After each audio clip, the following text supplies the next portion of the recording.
With the arrival of known Islamist leader Abdullah Azzam, the Afghanistan struggle, which entered its second year with the Soviet invasion of Kabul, Azzam had brought with him years of experience of theological study, including his vision for defensive jihad. His idea that the struggle within was not basically the totality of jihad. Azzam had once theorized that jihad was also meant to be an outward struggle, a struggle against the secular world, against the Muslim world. So when Azzam had entered Peshawar, Pakistan, under the invite of notable warlord of the Northern Alliance at the time, Abdul Rasul Sayyaf, it was an invitation also which would bring forth the global unity of Muslims in the future, or in the Arabic world, the ummah, the global unity of Muslims. This period is particularly important because what would arise from this conflict would be a new enemy that would replace an old enemy for the United States and their intelligence apparatuses. Whether they knew it or not, this would transform later during the decade. Azzam had quite a profile on him. He was born in Jenin. He suffered tremendously under secular Arab nationalist persecution in Jordan, in Egypt. He was constantly monitored, and he despised socialist ideals, communist ideals that he saw which was rampant in these non-Islamist countries run by Arab governments. So when Abdul Rasul Sayyaf, who is one of the most powerful warlords in all of Pakistan, invited Azzam, basically Azzam had followers throughout the Arabic world that were willing to follow him into the conflict. And it was Azzam who basically was waiting for the day that he would implement this ideology of outward defensive jihad in a manner against a preconceived enemy, such as the secular Soviet Union, which invaded a prominent Arab country. The global Islamic world saw this as an affront, not to just themselves, but to the faith of Islam itself. Azzam had tried to cater to the pan-Islamic world. And so in 1981, other warlords like Jalaluddin Haqqani, who would later form the Haqqani network, would send influential people to the Middle East to convey the message that they are the Arabic message, to come to jihad, to come into the conflict against the Soviet invader. And so between the years 1981 and 1985, there was this huge influx of Arabs, which are foreigners. The Afghans are not. The Afghans saw Arabs as a needless commodity. And the reason for this was that the Afghans themselves were better prepared for guerrilla-type warfare, as opposed to Arabs who had no training whatsoever in conflict. Pashtuns, Afghans, who basically were constantly under attack by previous communist leaderships in Afghanistan for decades. And so the Arab world had something on their side, however, that they were willing to die for the cause of the Islamic community against a worthwhile enemy, an opponent. This would cater other prominent people that would have an everlasting effect in the many years prior after the Soviet invasion, one of them being a young Saudi by the name of Osama Bin Laden, who at the time was basically just a graduate out of the University of King Fahd, and as well as being a magnate of the largest construction company in the Middle East, in the Saudi Bin Laden group. And so he would use his father's business to receive earth-moving trucks and dig ditches and build necessary buildings that were to be used to house weapons or to house soldiers, Mujahideen fighters. Even though that they were primitive in their construct, it basically was quite valuable, and Bin Laden was growing a name for himself. By 1983, another prominent Egyptian would enter Pakistan to offer his services as a doctor. His name would be Ayman al-Zawahiri, who is one of the primary leaders of the Egyptian Islamic Jihad, an organization that is responsible for the assassination of President Anwar Sadat, in which I mentioned in my written work and in previous videos about the profile of Ayman al-Zawahiri, which I'll link to the bottom of the video here in the description. And so, with the influx of Arabs into Pakistan, Azzam saw the potential for something bigger. And so he would travel to Saudi Arabia to meet with Osama bin Laden, knowing that bin Laden was a financially secure, in which he had an idea. Azzam proposed, along with Abdul Rasul Sayyaf, that they would build a services bureau, a recruitment office to be built in Peshawar, Pakistan, to receive the many thousands of Arabs that were coming to fight in Afghanistan. And so he proposed the idea to bin Laden, and bin Laden absolutely loved it. The quote, which is mentioned in Thomas Hedgehammer's book, The Caravan, quote, this is Osama bin Laden recollecting about establishing a services office proposed by Azzam. Quote, I mentioned to Sheikh Sayyaf in the presence of Sheikh Abdullah Azzam that the number of Arabs is gradually increasing, and I said we would like it of you, as the emir of the Mujahideen and president of the union, permit us to establish an office or a house where we can receive these Arab brothers and benefit from their potential. So he permitted us to do so. Indeed, we established the office immediately after Hajj, and the work went on from there. End quote. The name of the office would be the Maktab al-Khidamat, translated to English, the Afghan Services Bureau. This would be the primary center to receive all training and funding to have people, Arabs, come into the conflict. They would pay for their plane fare if they couldn't make it, give them room and board, and soon enough, one building wasn't enough. They would build multiple buildings throughout Pakistan. All in all, there would be approximately about 9 buildings regarding this office. In the United States, they would have the only building, which was the Al-Khifa Refugee Center, and that would be in Brooklyn, New York, which was 1 block down from the Al-Farouq Mosque, which was notable because some of the members of the Al-Farouq Mosque, as well as the Dar al-Salam Mosque in Jersey City, New Jersey, which would be responsible for 2 events.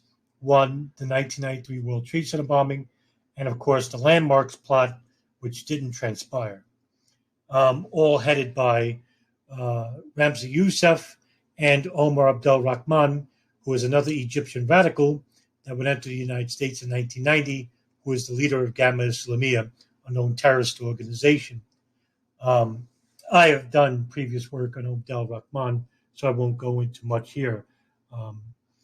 So the Maktab al-Khidamat, or the Afghan Services Bureau, had a dual mission. And one of them was to service the Mujahideen. The other was to be the starting point for Arabs in the service of Afghans. Now, as I said previously, Afghans saw Arabs as a necessary disservice toward the conflict, even though it was the Arabs in larger numbers than the Afghans. A lot of Afghans were getting killed by the Soviets. The Soviets were technologically advanced. The Afghans were not. This was the reason why for the intelligence services like the CIA, like the Pakistan ISI, the British MI6, the Israeli Mossad, to offer their services in training and funding the Mujahideen through the Maktab al-Khidamat in Pakistan. Some of that money actually was also coming from the Al-Khifa Refugee Center in New York, which, by the way, was monitored not just by the CIA, but also by the FBI at the time. And so you have all these agencies that were involved in giving hundreds of millions of dollars to the Afghan Services Bureau to help the Mujahideen in their fight against the Soviets.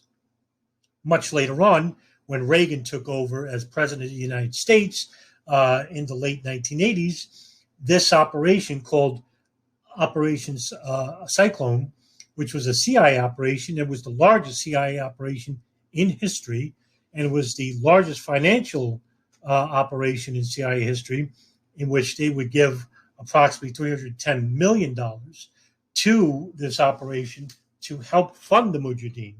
And part of this was coming from Reagan, in which he sent a deal package to the Mujahideen, in which they had to sign a waiver about using the use of Stinger missiles. This would be important and would turn the tide of the war late during the 1980s, because it was the Afghans who were trained in using this weapon, the Stinger missile, to shoot down planes which were carpet bombing Afghanistan. Incidentally enough, the Soviet military saturated the desert landscapes of Afghanistan with millions of mines. In fact, still to this day, there are hundreds of thousands of unexploded mines all throughout Afghanistan. And I think Vice did a great documentary regarding about the mine usurpers in Afghanistan, people who would find these old mines from 40 years ago. And they're still in use. Some of them are still active. And so it was a pretty good documentary. If I find it, I'll link it down below. It was a pretty good one. And so with the tide turning and the intelligence agencies training these Mujahideen fighters to battle the Soviets began to understand that there were agencies may have been involved with training these Arabs and these Afghans in the covert arts of guerrilla warfare. They couldn't prove it, and that's why they didn't declare war on the United States, because the United States basically had to save face and say, we're not entering the war, and that's why they were using the CIA to conduct black operations. Going back to the Maktab al-Khidamat, Abdullah Azzam, along with Osama Bin Laden, and now Ayman al-Zawahiri, were all now co-managers of the Afghan Services Bureau. And then about the mid-1980s, it was becoming quite profitable. And many Arabs from many countries were coming in. But Azzam was not much in the way of a militant leader. He was more of a spiritualist leader, someone that can invoke through fiery speeches in which he was notable for. He would even go into the United States and propagate the need for jihad, going to places like Detroit, Brooklyn, New York, Los Angeles in California, Houston, Texas. Along with some of these discussions, he would espouse anti-Western ideals, as well as Egyptian radical Omar Abdul Rahman. And soon enough, people like Osama Bin Laden would come and visit Abdullah Azzam and to listen to him. In fact, going back just a couple of years prior, it is reported in 1981, Osama Bin Laden actually went to the University of Indiana, and that's how he first met Abdullah Azzam, because it was Azzam who was performing a lecture there. And Osama Bin Laden, according to his former wife, she went with him to watch the lecture by Azzam. Osama bin Laden became disillusioned. What he wanted was a more vigorous Mujahideen entity to finally repel the Soviets right out of Afghanistan. And so he started his own camp called the al-Masada, which had a nickname called the Lion's Den. Al-Masada was basically called the base. And this training camp, which would be in I want to say it was the Afghanistan province. I forgot the name of the province for now. Forgive me. Forgot the name of the province. It was south of the country, in which it would have their own training camp. And this training camp only catered to a select core of really dedicated Mujahideen fighters that would train in the arts of bomb making, knife fighting, close quarter combat, how to train with AK-47s and as such. The Maktab al-Khidamat itself, even though it didn't train in this type of warfare, it basically was more of a learning training facility in which they would train fighters regarding how to spiritually look at the battle in Afghanistan. And that's where bin Laden grew disillusioned with Azzam, because he thought Azzam was too much in the way of a moderate Islamist or Islamic fundamentalist. He wasn't really that much of a fundamentalist in the type of military expertise. So bin Laden, that's why he created this camp. And the Masada camp actually would have two committees. One is a bureau committee, or the Jamaat al-Maktab, and the other is a consultative committee, or the Majlis al-Shura. So in other words, this would be twofold, this camp. One that would be led by the tenets of Wahhabi Islam, and the other into use of guerrilla warfare. And the two would become synonymous with one another, as opposed to the Maktab al-Khidamat, which is basically teaching Arabs about the Quran, how to spiritually see your enemy, and to confront martyrdom. Basically, the al-Masada camp was the opposite of that, in which they wanted not to just die for the cause, but to commit to large-scale operations that would repel not just the Soviets, but also to any other entity, man, woman, or child. Azzam saw the death of women and children as an affront. It wasn't Islamic. Bin Laden himself didn't adhere to those principles. And that's where there was another disagreement.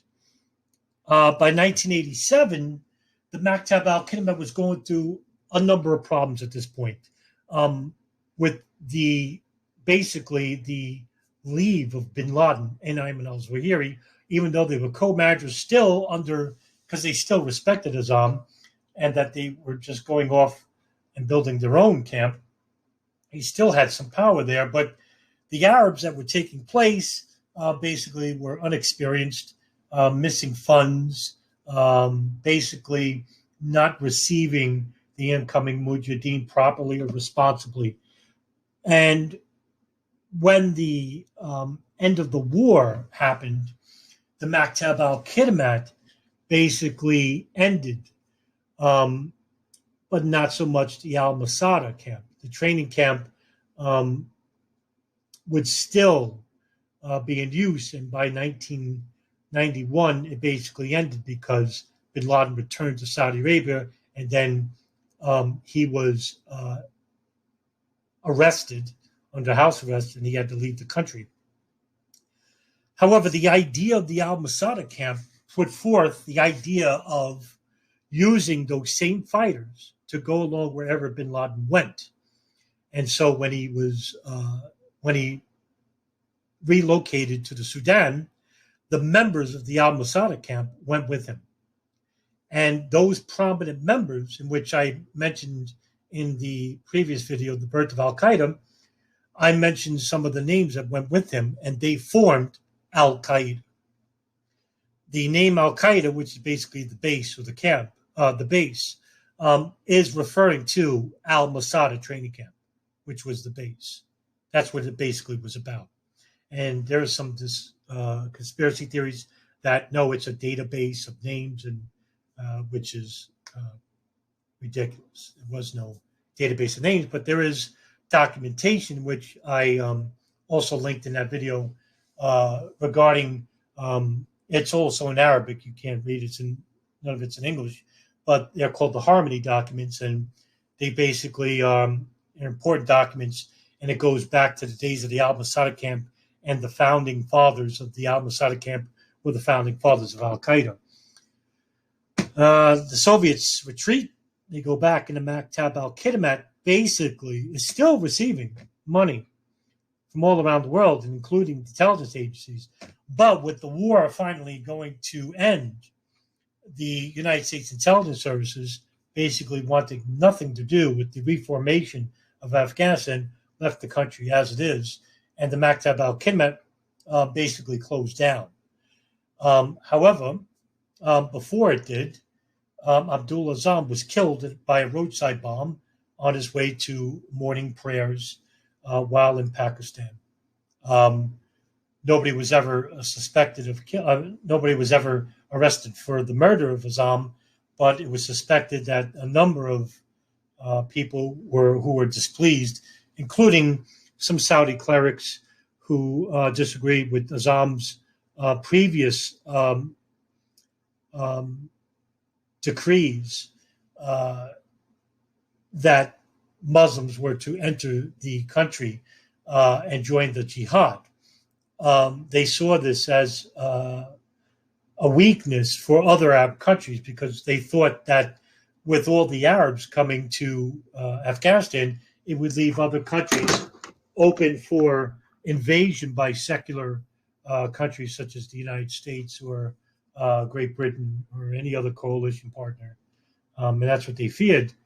And so they disagreed with Azzam's decree. Also, you had Osama Bin Laden and Ayman al-Zawahiri, who were suspects, because with Azzam dead, they basically took over the Maktab al-Khidamat and they redistributed those funds to the al-Masada camp. There was also suspicions that the Israeli Mossad killed him, because after Azzam, after the Afghan war, Azzam basically concentrated on the plight of the Palestinians in Israel, considering that Azzam came from Jenin, a town in Israel, in which his family's homes were razed to the ground by the Israeli government. Yes, they feared that they would be the next country to witness an invasion of Arabs, which they became a primary suspect. There were other suspects, but I won't get into that for now, but nobody was ever charged for his murder. And so the Maktab al-Khidamat closed. But the Maktab al-Khidamat itself was the primary reason and was an important agency in that it helped bring the global Islamic community closer together, in which it helped facilitate the members and bring about the members of Al-Qaeda to the al-Masada training camp under the guide of Osama Bin Laden. And that's why people should understand the importance of this Afghan Services Bureau and what it meant, not just in the to the point of history regarding the Afghan-Soviet War, but also what was to come in the future regarding terrorist operations that would visit the United States as well as other countries around the world.